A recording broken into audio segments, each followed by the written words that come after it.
Kevin is a courageous man. You all think that it's been tough for you at the office, or maybe in the classroom, or at the family barbecue where there are a bunch of liberals. Kevin, you should see his inbox. You should see listen to his phone messages, and you get the tale of how courageous a man Kevin is, and we appreciate him sharing his experience with us. Thank you, sir. Kevin Jackson. I got to tell you, it's been great to see so much young blood in this movement. I mean, we are a diverse crowd. But if I could make an analogy, for instance, to our upcoming, possibly World Series champ team, the St. Louis Cardinals, I'll have to tell you, on a team like the St. Louis Cardinals, you have a lot of great young kids, a lot of great young athletes. But they also need the guidance of the veterans on the team.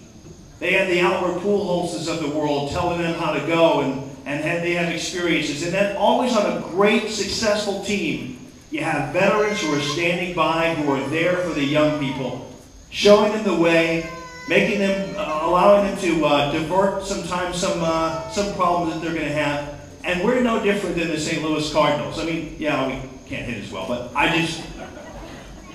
we've got a guy who's been around the block and has been with us for a long, long time. He's got heritage in the conservative community, and he's been there even before we had 1,000 people at this beautiful Washington Park. His name is Jim Lembke. He's a state senator. He's a proud conservative, and we're happy to have him as our veteran leader in this movement. Ladies and gentlemen, Jim Lembke. Thank you, Jamie. Good evening, Patriots. You know, I don't know if anybody's ever called me the old veteran before, but I'll wear that proudly. And it is exciting to come out and see so many people out here on a beautiful night that the Lord's blessed us with, you know, here in God's country in Washington, Missouri. And I'll tell you what, I couldn't be more excited to see Kevin and Catherine and Paul come here and talk to you before I got the opportunity. Because if I am the veteran in the group, it's exciting to know that we've got patriots and we've got constitutionalists and we have people that love their country, love their state, love their neighbor enough to get involved in this process. And that's what we need. We need everyone to get out there on behalf of their nation, on behalf of their state, on behalf of their neighbor. Because we can't do it by ourselves. And I'm going to talk a little bit about that. What's going on in the Missouri legislature. Now, I prepared some notes. My veteran eyes are getting a little old and dim, and my light's not too good here. And Paul used most of my quotes from the Founding Fathers, so you've already heard them. So for me to read them again wouldn't do you much good. But I do want to take just a moment and see if I can read you something out of our Missouri Constitution. All right, I don't go anywhere without my Constitution. If you come down on the Senate floor, you'll see one of these on my desk on the Senate floor. If you come into my office in the Capitol, you'll see one on my desk in the Capitol. They'll be dog-eared, they'll be highlighted, yellow highlighter. That's the only highlighter color I use.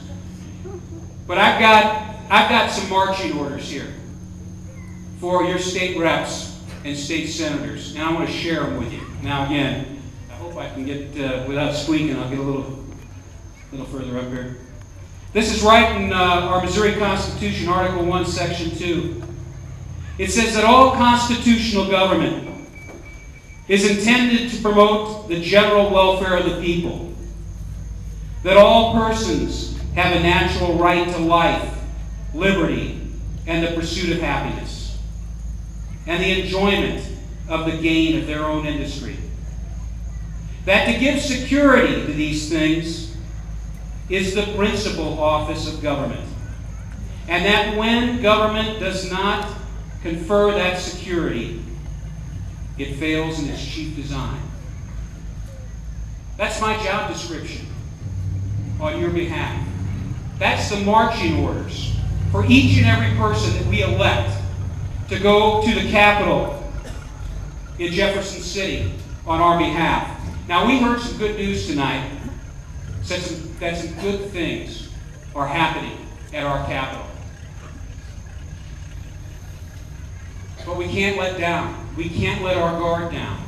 I've got to tell you, as a conservative Republican, that I'm fighting battles on every flank with people that I thought were my friends. And that we have to ensure, we have to be vigilant. Folks, we get the government we deserve. All right? It's our responsibility. And I don't care what letter is behind a politician's name, you better check out their credentials. Because I'll tell you this, I just got elected to the Senate. I just finished my first year. I've got 3 years to go in my first term, and if I'm so blessed and the people in the first senatorial want to send me back, I'll serve my 8 years there. But I need your help. I don't need to fight people with an R behind their name that aren't conservatives and aren't constitutionalists. I need to have people that are going to work for you. Because I know you don't work for me, I work for you. Right? It's your government. It's not my government.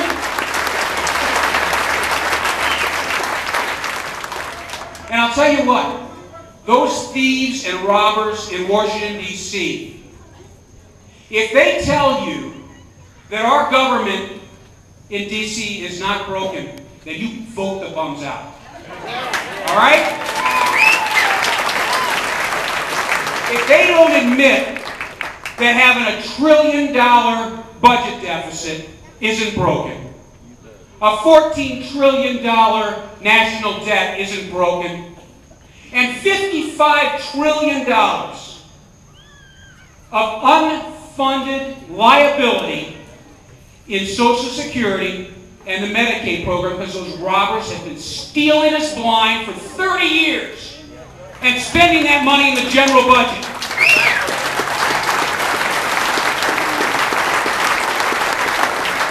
If you and I can find out those numbers, then our neighbors can find out those numbers.